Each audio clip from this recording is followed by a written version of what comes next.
1000 tank 112 ہیلی copters تباہ کرنے کا دعویٰ۔ روسی وزارت دفاع کا کہنا ہے بختربند گاڑیوں، راکٹ لانچر سمیت فوجی ساز و سامان کو بھی نشانہ بنایا۔ یوکرین کی 17 فوجی تنصیبات پر حملے اور 200 سے زائد فوجی ہلاک کیے گئے۔ روسی وزارت دفاع کا کہنا ہے فضائیہ کے حملوں میں 23 بختربند گاڑیاں تباہ کر دیں۔ کمانڈ پوسٹ کو میزائل سے نشانہ بنایا گیا۔ کمانڈ پوسٹ میں میزائل توپ خانے کا ذخیرہ موجود تھا۔ دوسری جانب یوکرینی حکام کہتے ہیں کہ روس نے جنوبی اور مشرقی یوکرین میں میزائل حملے کیے اور ایسا ہوائی اڈے کے رن وے کو میزائلوں سے تباہ کر دیا گیا۔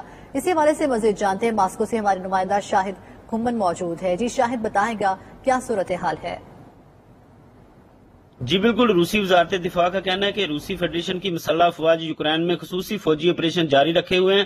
گزشتہ روز دن کے وقت روس کی جانب سے یوکرین کی 17 فوجی تنصیبات کو نشانہ بنایا گیا۔ ان میں افرادی قوت اور آلات کے ارتکاز کے 8 شعبے، 5 توپ خانے تباہ کیے گئے۔ اس کے علاوہ ایک کمانڈ پوسٹ، ایک میزائل اور توپ خانے کے ہتھیاروں کا ڈپو بھی تباہ کر دیا گیا۔ ان حملوں کے نتیجے میں 200 سے زیادہ یوکرینی فوجی ہلاک ہوئے اور 23 بختربند گاڑیوں کو تباہ کر دیا گیا۔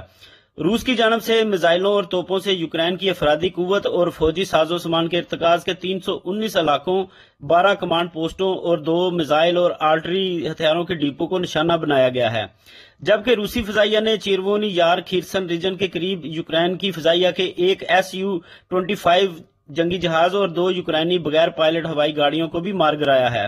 روسی وزارت دفاع کے مطابق روس نے یوکرین میں فوجی آپریشن کے آغاز سے اب تک یوکرین کے مجموعی طور پر 143 طیارے اور 112 ہیلی کاپٹر، 660 بغیر پائلٹ کے فضائی گاڑیاں، 279 طیارہ شکن میزائل سسٹم، 2678 ٹینک اور دیگر بختربند گاڑیاں، 308 متعدد لانچ راکٹ سسٹم، 1196 فوجی یونٹوں کے 503 خصوصی گاڑیوں کو تباہ کر دیا ہے۔